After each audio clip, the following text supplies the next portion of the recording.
Pernah nggak sih Anda lagi merencanakan liburan, terus lihat foto-foto hotel di situsnya dan langsung mikir, wah ini dia tempatnya. Wah, sering banget. Saya juga. Ada satu resort namanya Polynesian di Myrtle Beach. Kalau Anda lihat situsnya, itu isinya surga. Beneran, pasir keemasan, pohon palem, payung warna-warni. Kelihatannya sempurna banget. Kelihatan ya. Tapi ternyata ada cerita lain di baliknya. Nah, itu dia. Ternyata pada tahun 2011, TripAdvisor menobatkan resort ini sebagai salah satu dari 10 hotel terkotor di seluruh Amerika Serikat. Wow. Dan kalau Anda mulai baca ulasan dari tamu-tamunya, ceritanya jadi jauh lebih berwarna. Foto-foto itu kan satu hal ya. Tapi pengalaman nyata orang-orang itu beda banget. Ulasannya itu brutal tapi kreatif. Ada satu tamu nulis gini, tempat penitipan anjing saya jauh lebih bersih dan mewah dari hotel ini. Hah, serius? Serius. Ada lagi yang lebih parah. Banyak yang membandingkan tempat ini dengan tempat sampah. Itu nggak adil bagi tempat sampah di seluruh dunia. Itu menusuk sekali. Banget kan? Jujur aja setelah baca yang kayak gitu, Anda pasti lebih percaya ulasan TripAdvisor daripada foto promosinya kan? Nah, dilema sederhana ini sebenarnya contoh sempurna dari jebakan mental yang kita hadapi tiap hari. Tepat sekali. Ini pertarungan klasik antara dua cara pandang. Yang pertama itu yang disebut psikolog sebagai pandangan dari dalam. Pandangan dari dalam. Oke? Iya, ini perspektif kita yang sempit, yang personal. Isinya informasi yang ada persis di depan kita, kayak foto-foto indah resort itu, dan perasaan atau intuisi kita sendiri. Masalahnya, kita secara alami sangat-sangat bergantung sama pandangan ini. Oke, lalu yang kedua. Yang kedua adalah pandangan dari luar. Ini gambaran besarnya. Pengalaman nyata orang lain, statistik, data perbandingan. Jadi kayak ratusan ulasan buruk di TripAdvisor tadi itu pandangan dari luarnya. Persis. Dan semua penelitian menunjukkan hal yang sama. Pandangan dari luar yang dasarnya data dan pengalaman kolektif. Hampir selalu lebih akurat buat prediksi hasil. Tapi otak kita, nggak dirancang buat mikir gitu. Kita selalu merasa situasi kita itu unik, spesial. Jadi misi kita kali ini adalah gimana caranya menyeimbangkan kedua pandangan ini ya? Betul. Gimana caranya kita bisa menghindari bencana Polinesia dalam hidup kita dan akhirnya bikin pilihan yang lebih cerdas. Mari kita bedah bareng-bareng. Oke, konsepnya masuk akal. Tapi coba kita aplikasikan ke situasi nyata. Misalnya ada teman kita, sebut aja Jack, mau buka restoran Thailand. Dia koki yang hebat banget, masakannya luar biasa. Dia nemu lokasi yang menurut dia sempurna di pusat kota Austin, rame orang lalu lalang, dan belum ada saingan dekat. Dari sudut pandang Jack, dari pandangan dari dalam dia, ini kan kelihatannya pasti berhasil ya. Tentu. Pandangan dari dalam Jack bilang, saya punya semua elemen yang pas. Skill, lokasi, pasar. Dia lihat potongan-potongan puzzle yang unik dari situasinya dia. Dan yang paling penting, dia merasa punya kendali. Tapi disitulah biasnya bekerja. Iya, dia cuma fokus sama ceritanya sendiri, dan dia mengabaikan ribuan cerita serupa yang pernah terjadi sebelumnya. Jadi, apa yang bakal dikatakan oleh pandangan dari luar ke Jack? Pandangan dari luar akan bertanya, oke Jack, lupain dulu deh sebentar soal enaknya masakan pad thai-mu. Apa yang terjadi sama orang lain yang coba buka restoran di kota ini? Oke. Cari data pembandingnya. Betul. Dan saat kita cari data pembanding atau base rates buat industri restoran, gambarannya itu cukup suram.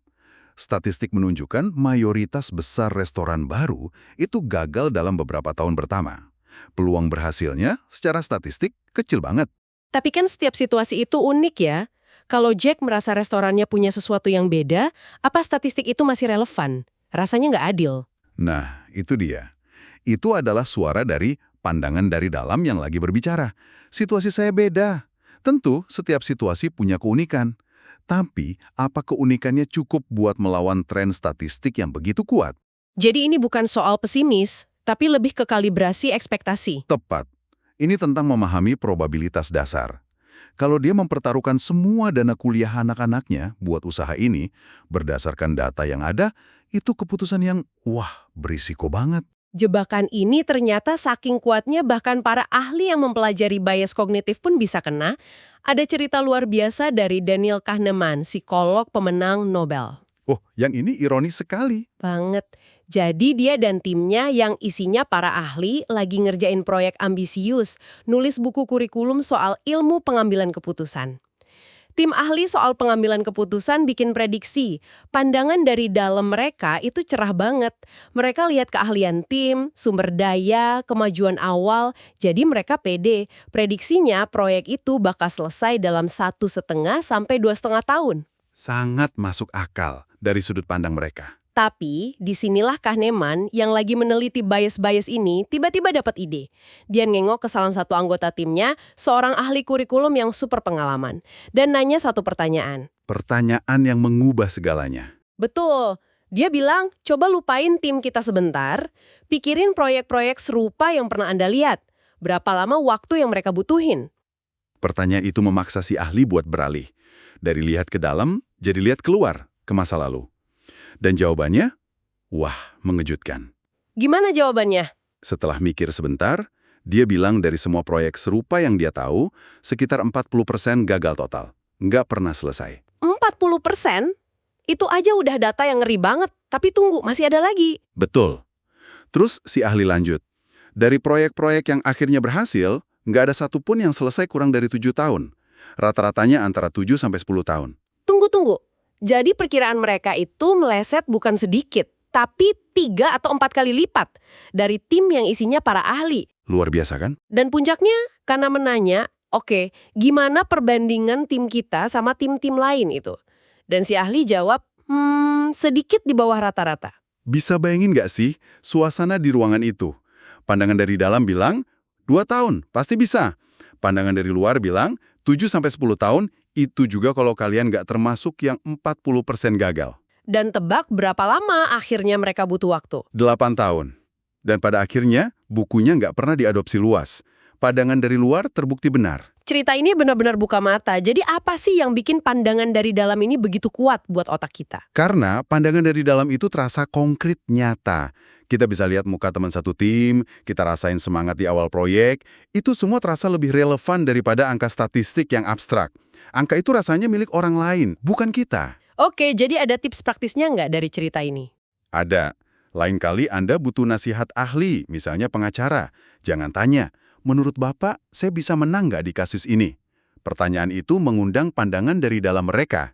Yang cenderung optimis ya. Jadi pertanyaan yang lebih baik apa? Tanya sesuatu yang maksa mereka pakai pandangan dari luar. Tanya, dari 100 kasus yang mirip banget sama kasus saya ini, kira-kira berapa persen yang akhirnya menang? Itu memaksa mereka mengakses database pengalaman nyata, bukan firasat. Cerdas. Jawabannya akan jauh lebih bisa diandalkan. Oke, jadi kuncinya data, statistik, pandangan dari luar, melihat gambaran besar. Ini langkah pertama yang krusial. Tapi kok saya merasa ada yang kurang ya? Kalau keputusannya sangat personal, kayak soal kesehatan, apa angka aja cukup? Anda menyentuh poin yang sangat-sangat penting. Mengandalkan pandangan dari luar aja juga bisa bahaya. Data itu kasih kita probabilitas, tapi data itu nggak punya tekstur, nggak punya warna. Nggak menceritakan keseluruhan cerita. Tepat. Dan ini membawa kita ke langkah kedua yang sama pentingnya. Setelah kita lihat gambaran besar, kita perlu melihat dari dekat. Mari kita pakai cerita Brian. Seorang ahli pengambilan keputusan yang dihadapkan pilihan hidup mati. Dia harus mutusin mau transplantasi sumsum tulang yang risikonya tinggi banget, atau terima kenyataan hidupnya bakal lebih pendek. Dan sebagai orang yang terlatih analisis, langkah pertamanya persis seperti yang kita bahas. Cari pandangan dari luar. Dia metodis banget. Gimana dia melakukannya? Dia baca jurnal-jurnal medis buat dapat data pembanding. Base rates keberhasilan prosedur itu. Terus dia konsultasi sama ahli hematologi buat nyesuaiin data umum itu dengan kondisinya dia. Usia, kesehatan, dia bahkan riset tingkat keberhasilan rumah sakit yang beda-beda. Dia udah melakukan zoom out dengan sempurna. Angkanya udah di tangan. Tapi dia tahu itu nggak cukup.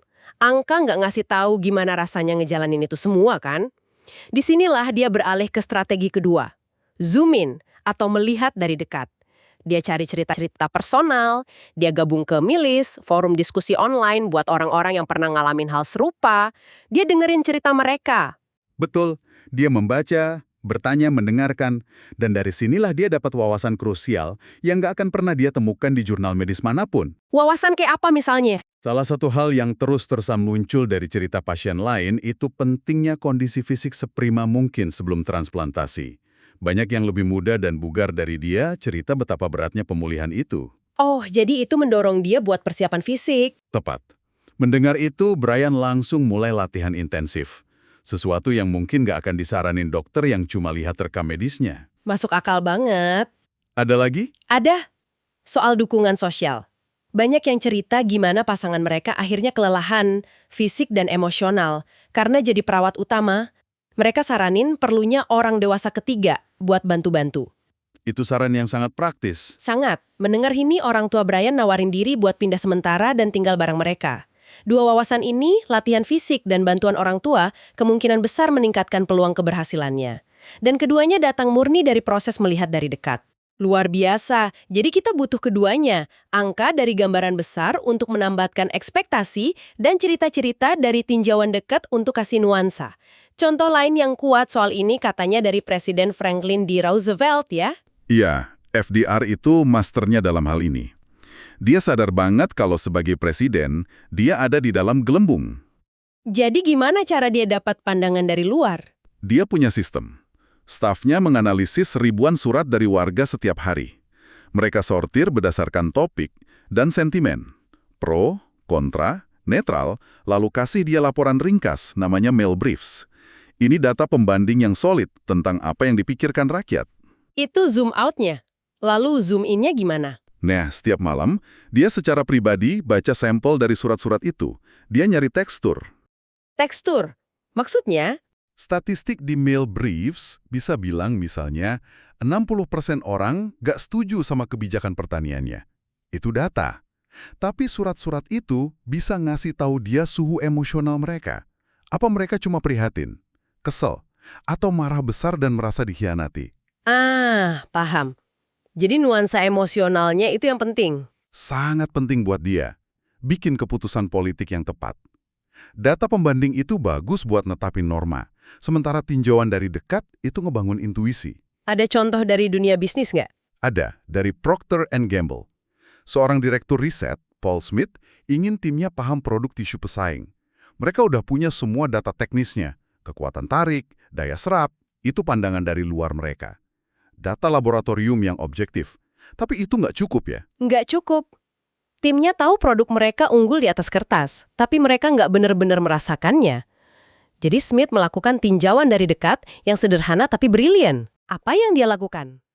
Dia perintahkan agar semua tisu kertas, tisu toilet, dan produk kertas lain di seluruh kantor P&G diganti sama produk dari pesaing utama mereka. Hah, jadi semua karyawan dipaksa pakai produk pesaing. Saya suka idenya. Betul.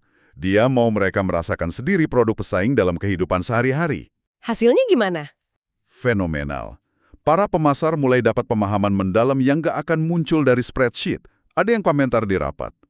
Saya coba lap wastafel basah pakai tisu pesaing, dan tisu itu nggak nyerap. Cuma dorong-dorong air aja. Saya harus pakai 2 lembar baru beres. Wah, wawasan dari pengalaman langsung kayak gitu pasti lebih ngena. Jauh. Dan itu memicu ide-ide baru yang cemerlang buat kampanye iklan mereka yang jadi jauh lebih otentik dan meyakinkan. Jadi apa artinya semua ini buat Anda yang mendengarkan? Secara default, kita semua itu kejebak di pandangan dari dalam. Kita bikin penilaian cepat berdasarkan info yang paling gampang diakses. Resor itu kelihatannya indah. Restoran saya ini pasti berhasil. Kita terlalu percaya sama kesan pribadi kita. Dan kita secara sistematis gagal bertanya, gimana sih hal serupa ini berakhir di dunia nyata? Kita gagal mencari pandangan dari luar. Maka, solusinya adalah proses 2 langkah yang gampang diingat. Langkah pertama, melihat gambaran besar, zoom out. Sebelum terjebak dalam detail, paksakan diri Anda cari tahu apa yang terjadi sama orang lain di situasi serupa.